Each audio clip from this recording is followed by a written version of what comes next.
All right, here we go. Is a video about me culling my collection, and there's a few fragrances that I want to get rid of, and here it is. It's a bit of a 90s sort of feel with this fast-paced sort of action, but I'm going to go through all of these probably in parts, and you're going to see that.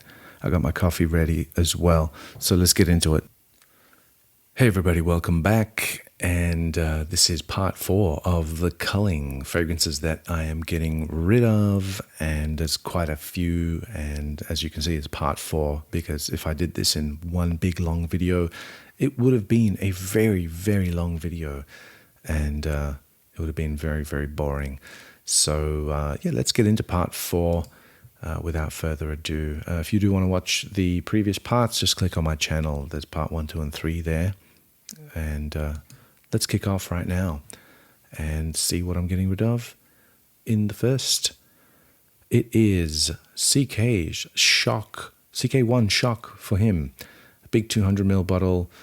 Everybody needs to have this. Everybody needs to have gone through this. You know, it's what's this, like $18 for a 200ml bottle? It's ridiculously cheap. And for the price, like if that's all you can afford and that's all you've got, then this is a great deal. This is a great deal for you.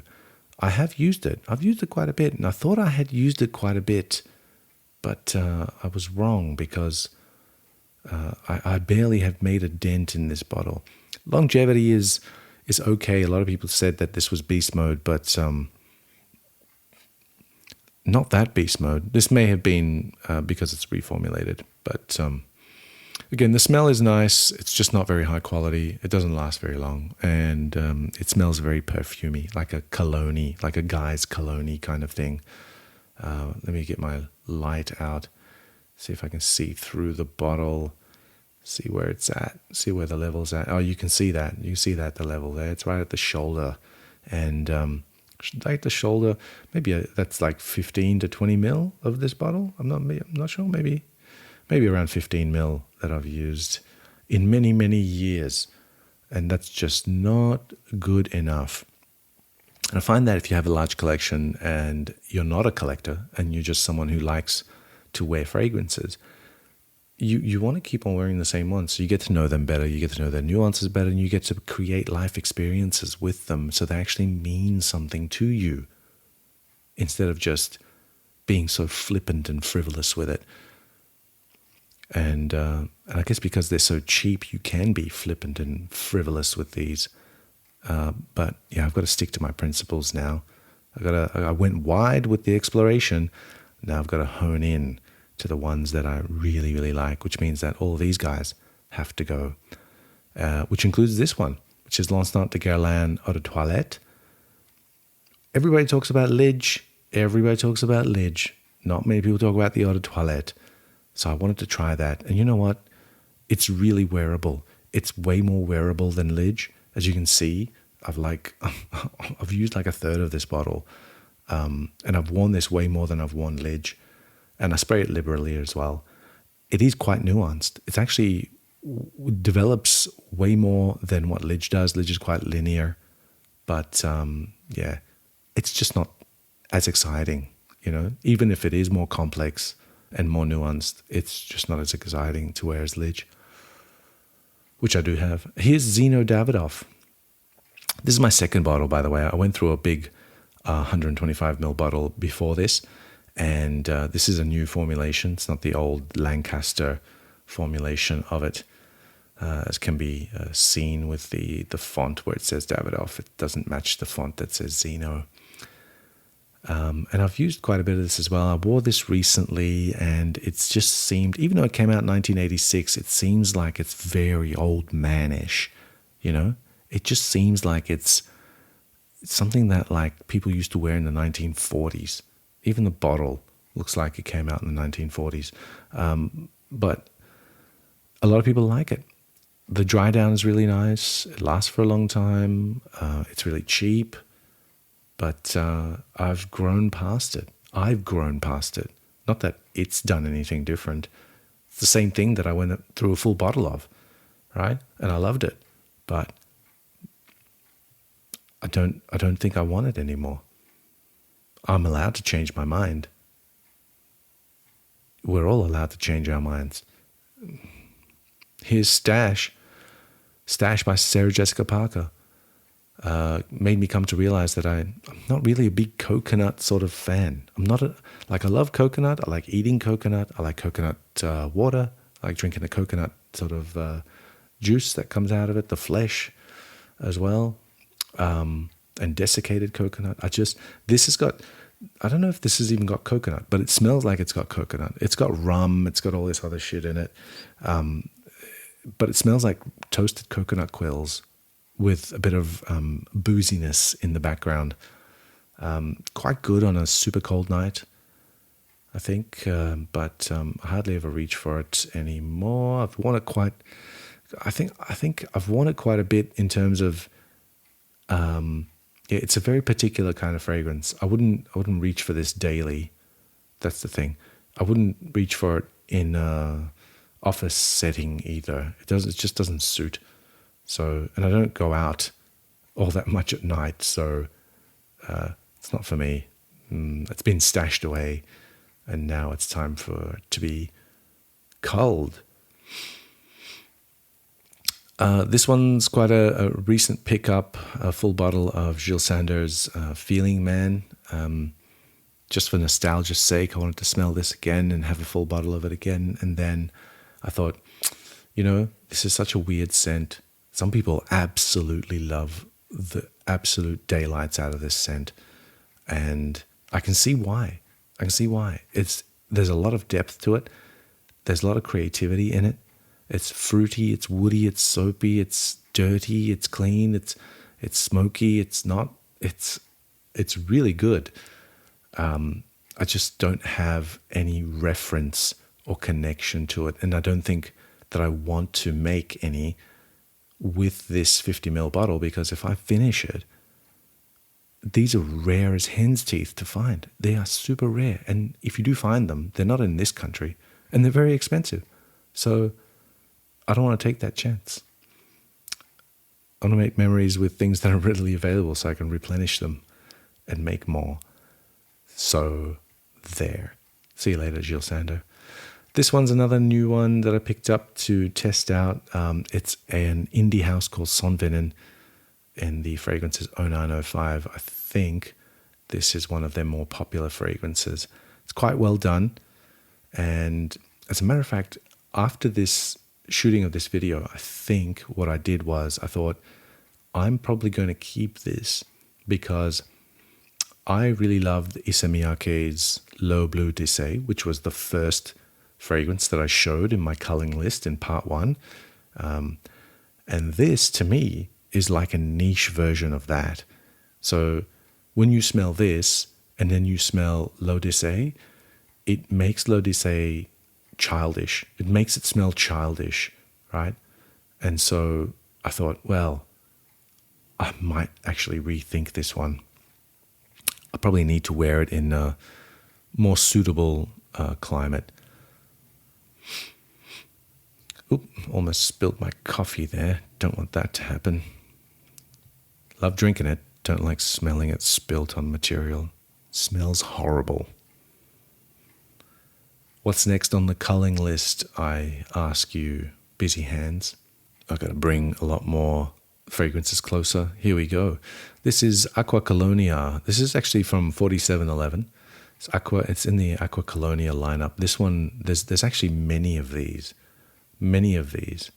And this one's called Myrrh and Kumquat. And I've talked about it before. It's very Myrrh and Kumquat-y. It's a very feminine myrrh.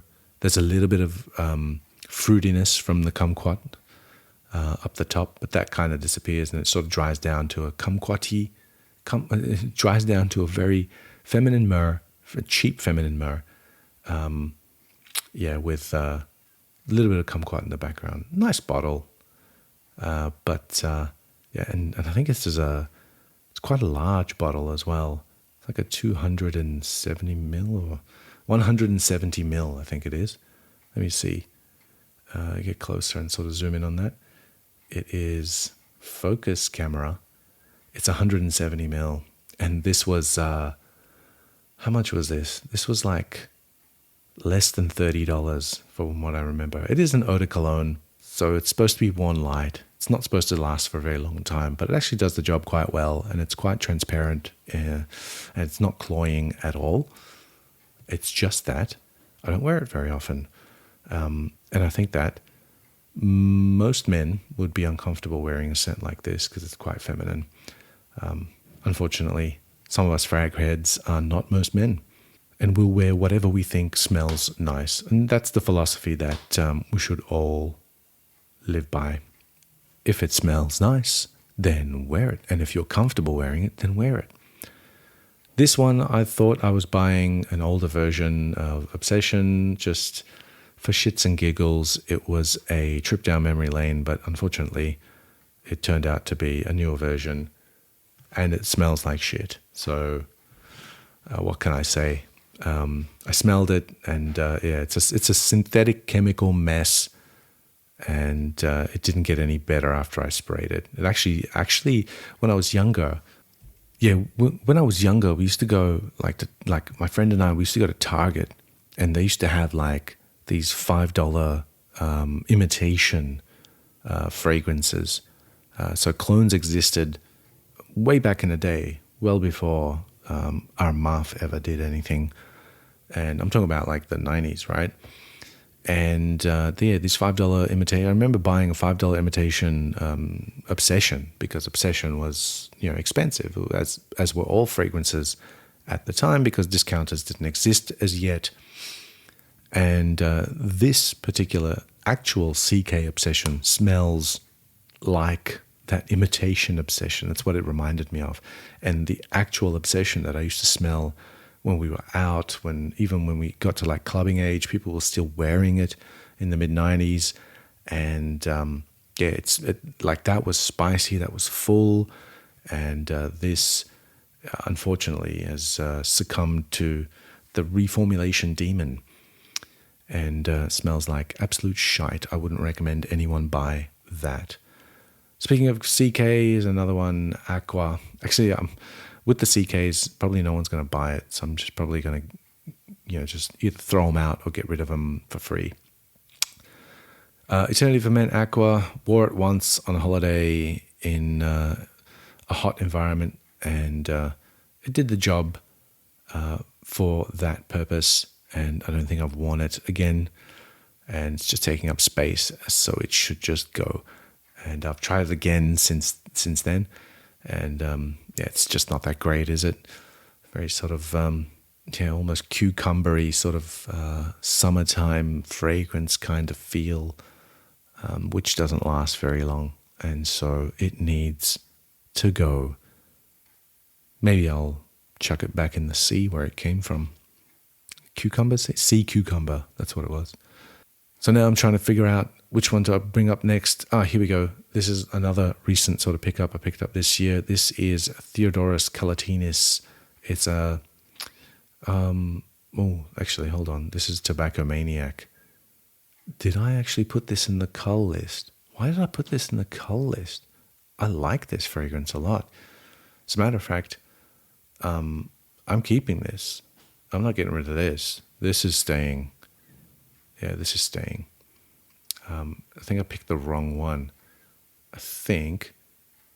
Yeah, no, this has got to stay. This is a really nice, very hyper-realistic tobacco and dark chocolate kind of scent, which is absolute beast mode and projection and longevity. Absolutely love it. Sprayed it on my jacket. Could smell it like 3 days later. I put it on the cull list, but it doesn't belong there.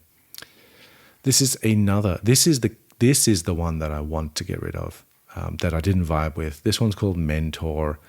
I think it's like a vanilla and vetiver kind of scent, and it's not teaching me anything. Mentor, you're not teaching me anything new. You are just making me not like you very much. So this one I tried to like it. I just don't. There's like a note in here which just doesn't vibe with me. It could be cashmerean, because it smells like that. It's like this fuzziness that's not clear, and I don't like that in perfumery. I don't like vagueness.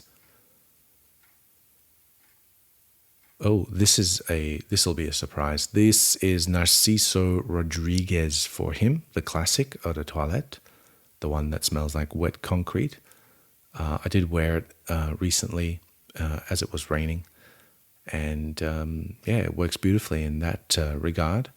But it's very linear, and you know, the violet that's in here. I've got fragrances that do violet a lot better than this. And this has been discontinued, I think. And you can't really tell how much is in here. I've put a light against it to try and figure out how much I've got left. It's near impossible to tell. I've actually got a stronger torch as well. I've got one of those torches that can, you know, light up an entire neighborhood, and you still can see through this thing. So, yeah, I don't know. I think I may have worn maybe around a third of this bottle because I've had it for a number of years now. So I think, yeah, I think it's time for it to move on to someone who might appreciate it or have, you know, has been wearing this as their signature scent. The bottle is super nice though, very high quality. Again, if I had like a shelf to flex in front of or something, this would stay because it's a nice looking bottle. As would the next one, which is its compatriot, which is the Bleu Noir. So it's Narciso Rodriguez for him, Bleu Noir. It's a flanker, but it's a blue version of this. It's quite wearable. I find it quite wearable. It's way more versatile than the original is, but I don't like versatility. What can I say? And with the previous one, I don't like not being able to wear it all that often, even though I'm wearing it often. I sound like a total hypocrite now. But I guess I get to be. It's my taste, and they change all the time. But yeah, that one's going to go as well. Yeah, and the point about having a shelf, a fragrance shelf, I just don't have one. So mine stay hidden in their boxes in dark spaces, which is, you know, probably why they stay so well and they smell so nice and they never go off. So that's the long and short of it. That concludes part 4 of the culling video. It's the second last part. Next part 5, will be the last of it. There's some big hitters coming, so stay tuned for that. And if you haven't watched the first 3 parts, please click on my channel and watch those as well. And I'll see you in the last part, next part, part 5. Thanks for watching.